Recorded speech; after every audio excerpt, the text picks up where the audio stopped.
No hemos entrado en materia de física nuclear, no corresponde, pero hemos visto a grosso modo, para que nadie venga y les diga esto es así, ustedes ya al menos tienen una idea base.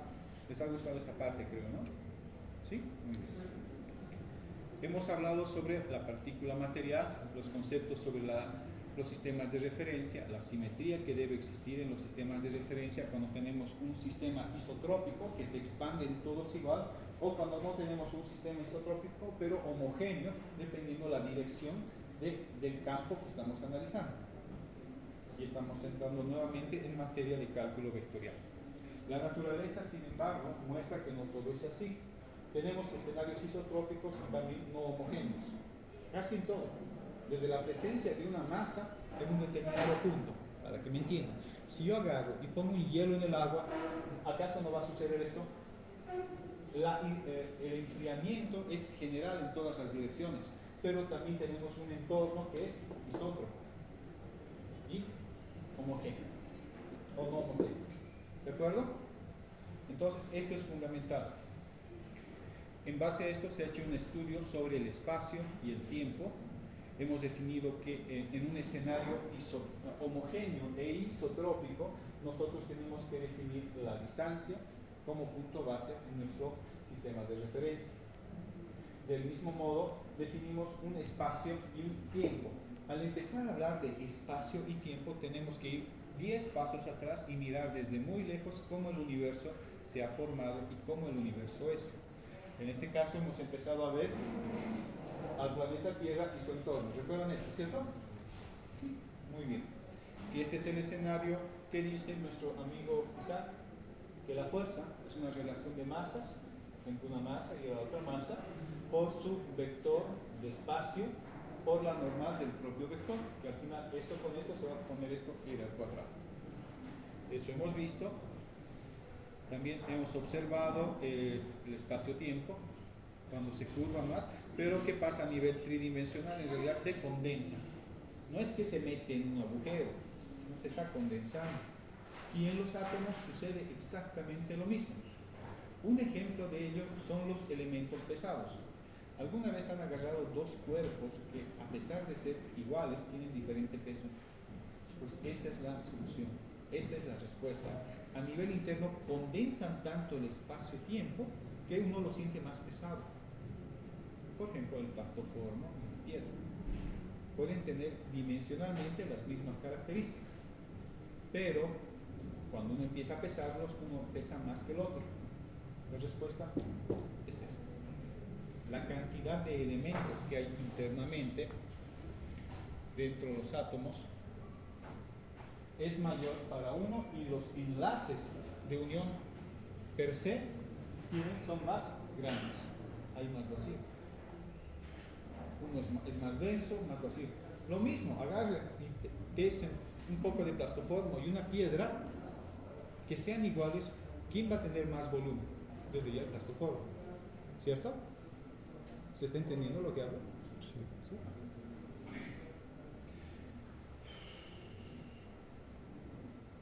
Hemos empezado a ver también lo que es la posición, hemos visto los múltiples escenarios, ya empezamos a analizar los múltiples escenarios donde no te pierdas, ven. Bien.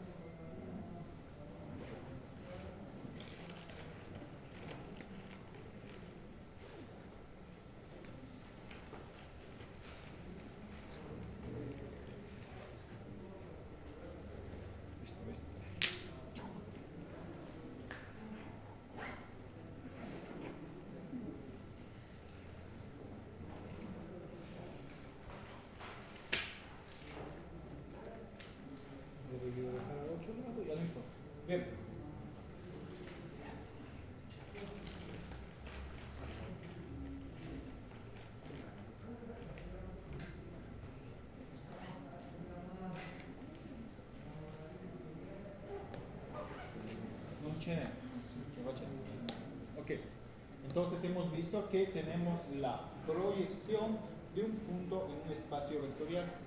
¿Recuerdan esto? ¿Sí? Entonces, esto es igual a todo esto. pero estamos hablando del elemento proyector. Cuando eso sucede, entonces tenemos los vectores de posición. Vale decir, dos elementos que siguen una trayectoria, por ejemplo acá y acá.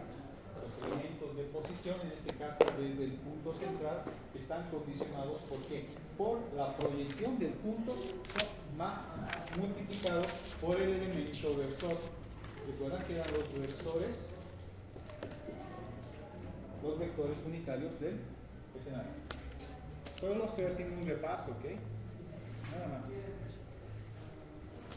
Si esto sucede, entonces para dos espacios juntos, entonces la A proyección R, y aquí sería B proyección R de T más delta T, ¿cierto?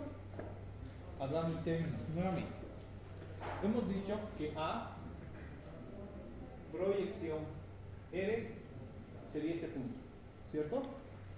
En forma vector. ¿Cómo sería esto? Entonces, si lo quieren, L de T. Y el otro punto, B, proyección R de T más delta T para el segundo escenario. ¿Cierto? ¿Se está entendiendo esto? La distancia de estos dos segmentos es delta R. Y delta R era R de T más delta T menos R de T. ¿Cierto? Bien. Eso lo tenemos acá.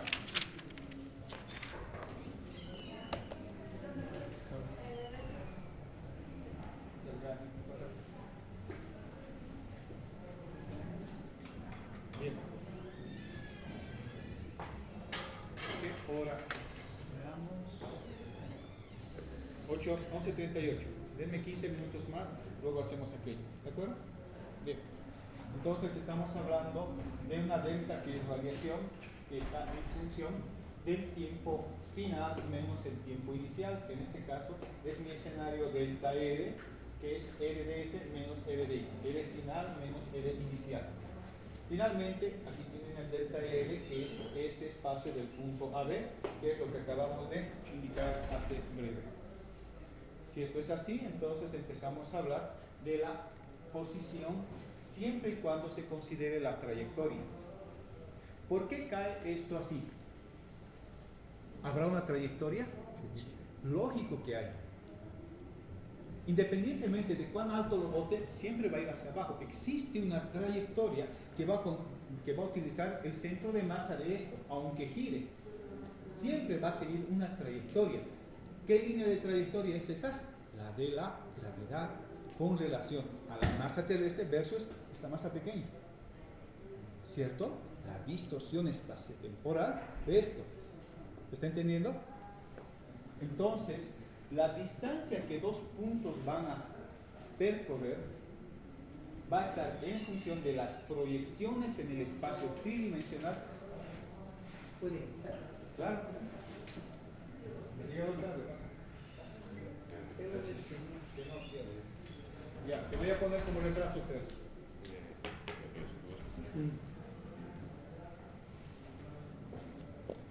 Bien, ¿se está entendiendo esta parte?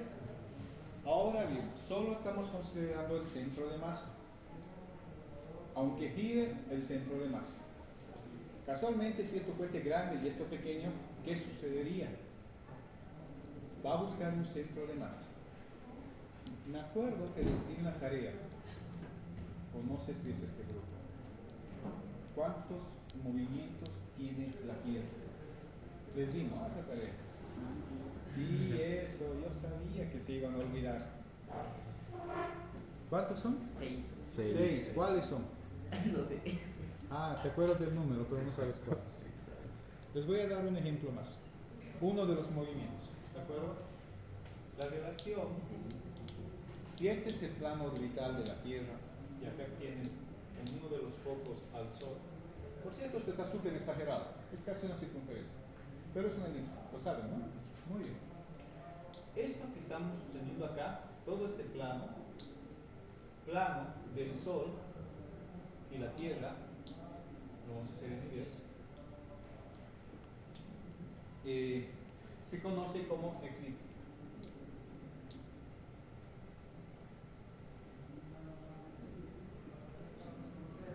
Pero, ¿cuán grande es la Luna? Un cuarto. Un cuarto, excelente, muy bien. Si la Luna es un cuarto y la Tierra es esta, bueno, que en realidad es un poco más grande, quizá más. Hay una distancia de centro a centro. ¿No creen que debido a la masa distorsionada en el espacio-tiempo, la trayectoria del sistema Luna-Tierra sería afectada? Sí. Sí. Ese es otro de los movimientos. Entonces, no es que la trayectoria de la Tierra sea así. No, esto va a ser así. El baricentro de estos dos va a ser de acuerdo al tipo de mes sinódico, vale decir, al mes lunar, en el cual el baricentro va a moverse respecto de la eclíptica per se. ¿Me están entendiendo? Es lógico, ¿no? Es como si tuvieran algo que está girando siguiendo una trayectoria. Sí. La trayectoria en este caso es del Sol y la Tierra. Estas dos distorsiones. Entonces, el movimiento de este sistema es así. Ese es otro movimiento. Fácil, ¿no? Hasta intuitivo.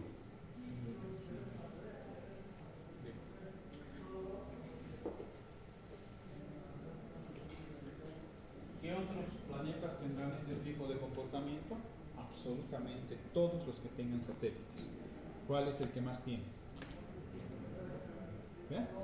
Saturno, muy bien. ¿Cómo será la órbita de Saturno? Muy parecido, más pequeños, ¿no? Comparados, pero sí existe una pequeña variación en su eclíptica. Bien, sigamos. Hemos terminado esta parte.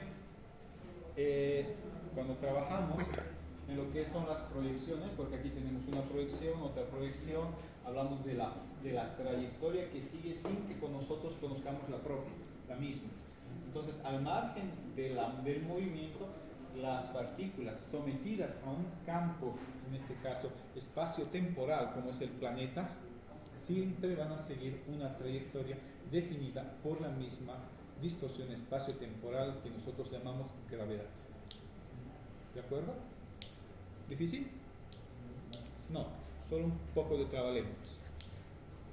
Bien, hemos hecho un poco de cálculos, hemos llegado aquí, entonces tenemos que la velocidad va a ser x puntito t de i y así sucesivamente. ¿Recuerdan esto? Sí, muy bien, dolor de cabeza. Vamos a seguir un poco más. Vamos ahora usando la velocidad, entonces hacemos que nuestro delta R sea cada vez más chiquitito. Para eso, nuevamente, la velocidad. Hemos visto que podemos trabajar en diferentes escenarios la velocidad respecto a la posición sin considerar tiempo, pero ahora sí consideramos tiempo, pero la velocidad en relación al tiempo, ¿cierto? Lo que estamos ahora observando, así en una simple gráfica, es la distorsión del espacio en función del tipo de tiempo, considerando la masa. Si la masa fuese mayor, quizá esto sea así. Si fuese menor, así. ¿Se están dando cuenta? Quiero que lleguen al nivel de mirar una imagen y poder intuitivamente decir, ah, esto puede ser así. ¿La velocidad a qué era igual? A la variación de la posición. ¿De quién? De una masa. Va a depender qué tipo de masa es. Lógico. ¿Cierto? ¿Cómo están formados sus átomos? ¿Cuál es el esquema de Bravais, red de Bravais, que es uno de los son los sistemas cristalinos que me van a definir la estructura del cristal? Estoy corriendo, Aquí está.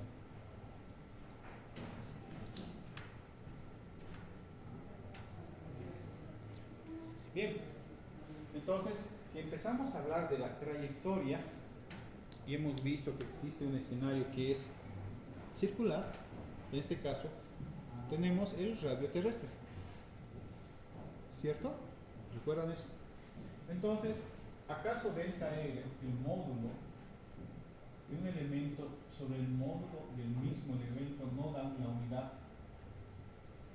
Sí lo hace, ¿cierto? Es como dividir A sobre A. ¿Qué nos da? 1. Simplemente vamos a ingresar 1 aquí, 1 acá, y lo vamos a reordenar. ¿Qué estamos buscando? El vector tangencial, la unidad, porque estamos haciendo que este espacio de curvatura en función de la distancia sea igual la unidad. Y naturalmente la variación de la propia curvatura considerando el ángulo con relación al tipo. Cinemática circular. ¿Se entendió así la semana pasada? Más o menos. Ahora estamos reforzando ese conocimiento. ¿De acuerdo? Bien. Cuando esto sucede, entonces empezamos a hablar de un vector velocidad y su componente tangencial en cada espacio de la propia trayectoria.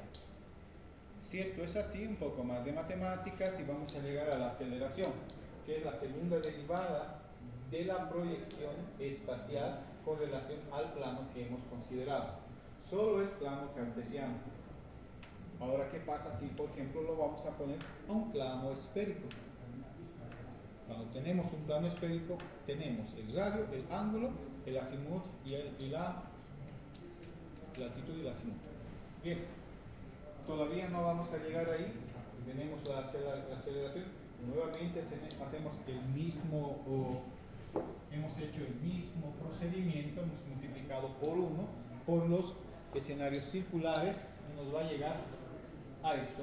Entonces tenemos el plano normal con relación al plano tangencial, que tiene que ser aquí 1, el plano normal, tangencial, el plano normal, lo hemos llevado acá. Ahora bien, tenemos el ángulo que es propio de la trayectoria en relación al radio de la Tierra. Es aquí. Entonces tenemos un plano unitario normal, que es el que va a dirigir o me va a direccionar la dirección de la distorsión espaciotemporal. Tenemos el momento tangencial, el escenario tangencial, que es siguiendo la trayectoria, en qué punto va a ir. ¿De acuerdo? Bien, esto es igual a esto, sacamos una relación y definimos que esto tiene que seguir la línea trayectoria vector, sí, en este caso, un tiempo después del otro. Finalmente, esto era conocido como ¿qué? Nuevamente, multiplicamos ahora por los escenarios circulares delta phi y delta s, donde phi es mi ángulo, rho es mi radio terrestre, ¿cierto? Multiplicamos por eso por delta rho y delta s y encontramos una ecuación que ustedes conocen muy bien de movimiento circular, la velocidad en función de rho por el plano normal. ¿Qué quiere decir esto? Que estamos ahora empezando a analizar el movimiento en relación a la curvatura terrestre. Si esto es así, ¿qué nos queda? Bien, tenemos el componente tangencial, componente normal, que esto es conocido como plano osculador en 2D. Ahora vamos a hacer otro escenario. Hemos hecho esto, cruce esto, me da esto. Es una relación que han debido llevar en álgebra, o están llevando en álgebra, ¿cierto? Producto punto y producto cruz, en matrices. Todo es matemática. Y eso que es matemática rígida, cuando empezamos a hablar de tensores, ya es otra cosa más bonita. Se complica mucho. Por ejemplo, el chico que vino, él va a hacer una tesis súper bella que aplica mucho tensores. No es que sea imposible, sino simplemente estudiar. A pesar de que este tema es álgido, es muy álgido. Bueno, entonces tenemos el plano osculador del tangencial versus el normal. Este otro plano que se llama un plano rectificante del tangencial versus el otro. Y finalmente el plano normal. Y ahora sí tenemos el primer puntal de lo que es la geometría, el movimiento, mejor dicho, la cinemática en 3 dimensiones. ¿Se ha entendido esto? Es el repaso de la semana pasada. Para resumir, ADT es un vector tangencial, aceleración normal, y el radio de curvatura. Esto de acá es el radio de curvatura. Cuando el radio de curvatura es igual al segmento de la distancia, o se acerca, entonces se vuelve 1, ¿cierto? Y se desconoce, en ese sentido, el movimiento circular. Se vuelve todo un movimiento rectangular, lineal. En tal sentido, ¿qué quiero decir? Que el movimiento rectilíneo uniformemente variado, uniforme, como quieran llamarlo, diferente, dependiendo de los casos, es solo un subcaso del movimiento compuesto de la cinemática, que está más adelante. Esto hemos hecho, fuerzas, velocidad. No hemos hecho esto, ¿no? Así. No, ya. Voy a llegar a la otra parte, porque me interesa. La aceleración.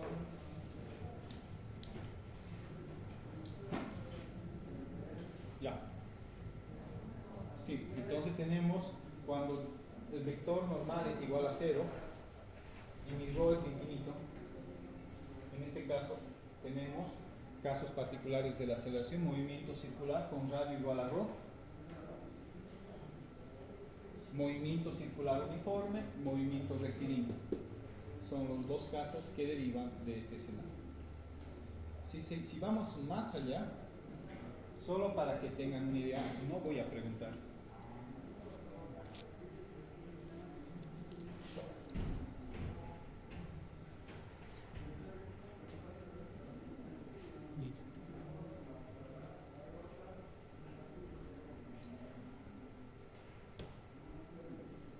Acá está. Cuando empezamos a hablar sobre movimientos en los planos, empezamos a hablar sobre esta vez las proyecciones en función de sus derivadas espaciales, y empezamos a aplicar un poco de trigonometría para llegar a esto. El movimiento rectilíneo uniformemente acelerado, que no es otra cosa que la derivada cuando ρ es igual a 0 de la variación espaciotemporal en este escenario. El movimiento parabólico es un caso de una imagen. Movimiento parabólico.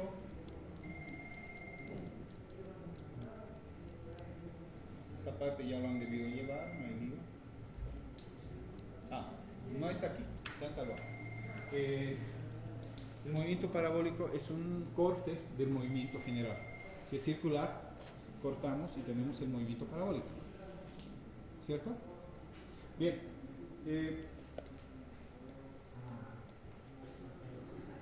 ¿Quieren ver más? No, me he chequeado.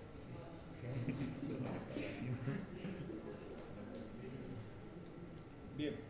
Y esto es solo cinemática. Es súper lindo. Esto que he mostrado es realmente un resumen, pero bien condensado. Existen dos formas de ver el universo: el modo simple y otro del modo real. El modo simple les da una visión panorámica. El modo real les enseña por dentro cómo es el mar. Es importante que ustedes tengan un conocimiento básico de lo que es el modo general, de cómo suceden las cosas. Cuando se habla de mecánica en su contexto general, se llega a analizar términos, ecuaciones que aquí no me entraría, largas, pero que engloba cada uno de los escenarios, que es súper bello, y es una de las bases que se utiliza en climatología para ver el movimiento de masas de aire. Eso sumado a una estadística más avanzada. Bien, vamos a ir ahora a la presentación correspondiente. Esta es su última clase de cinemática. Desde la siguiente vamos a hacer ley de Faraday, electricidad, que ya deben estar avanzando, ¿cierto? Ya. Entonces, acá tienen algunas notas de cinemática, si no estoy mal.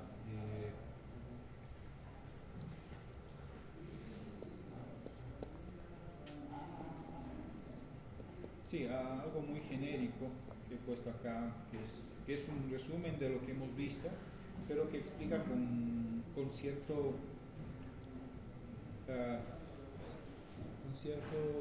¿cómo se puede decir, con cierto nivel un poquito más detallado, ciertos fenómenos. Pero en esencia es lo que ustedes conocen. Este es uno, y aquí la presentación del día de hoy. Bueno, voy a usar este mismo escenario y vamos a ir viendo el movimiento. Existen tres tipos: movimiento rectilíneo uniforme, uniformemente variado y el no uniformemente variado. ¿De acuerdo? Que aquí tienen una aceleración constante y otro puede ser una aceleración variable. Bien, cuando se trata de eso, entonces vamos a definir según la guía dos tipos de movimiento: rectilíneo uniforme, MRU, o MRV, uniformemente variado. Si esto es así, entonces hemos visto, ¿han visto qué simplecito se ha vuelto todo? Sí. Más bonito, ¿no? Sí, les gusta. A mí también me gusta. Bien, vamos que la velocidad, en este caso la variación de la posición en función del tiempo, es una constante, ¿cierto? Si es uniformemente variado. ¿Qué quiere decir esto?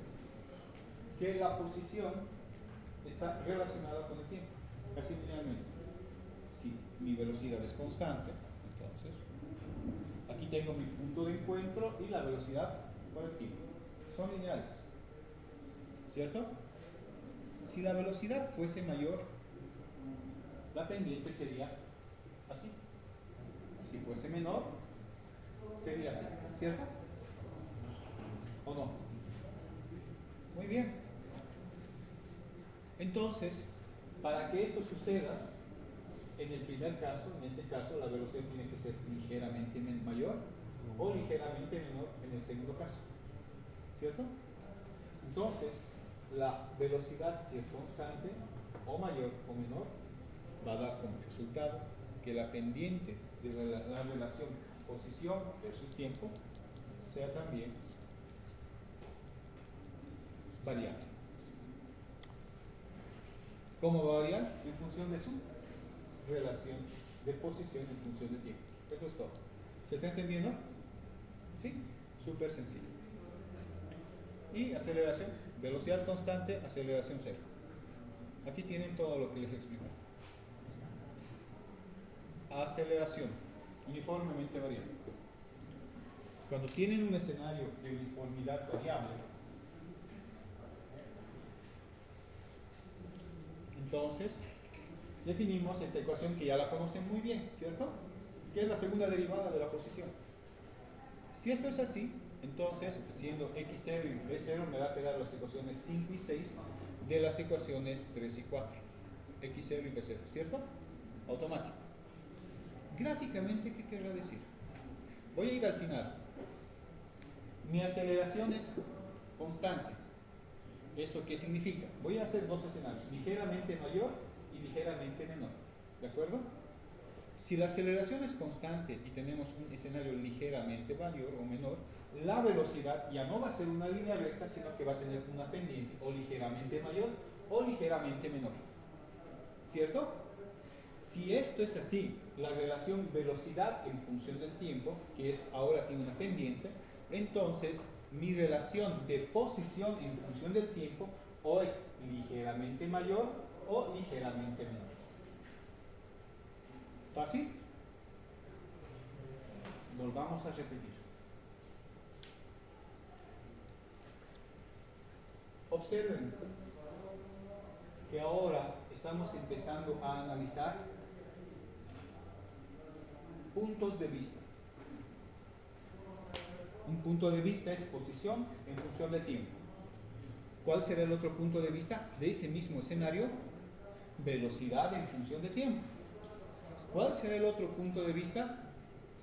Aceleración en función del tiempo. ¿Cierto? ¿Podría ser aceleración en función de la velocidad? Lógico. ¿Podría ser aceleración en función de la posición? También lógico. ¿Qué quiero decir con esto? Que ustedes pueden hacer lo que quieran, pero tiene que tener una base. Si van a hacer algo, proyecten para algo. ¿De acuerdo? La idea es, si tengo una aceleración que es constante, esto va inmediatamente a inferir en el escenario de cuál va a ser mi velocidad. Estamos hablando de una aceleración constante. ¿De acuerdo? Y esto por relación Por consecuencia, a la ecuación 5 y 6 va a tener este comportamiento. ¿Qué relaciona qué? Posición y tiempo, esta imagen. Velocidad y tiempo, una línea recta. ¿Ahora han entendido mejor las ecuaciones? Súper fácil. Bien, aunque no me crean, eso era todo. Era que empecemos por ahí, ¿no? Ya, preguntas. ¿Está todo claro? Dicen, ¿no? Que si no hay preguntas o no han entendido nada o realmente se han despertado con las píldoras bien cargadas. Ya, empecemos entonces. Lo que tenemos atrás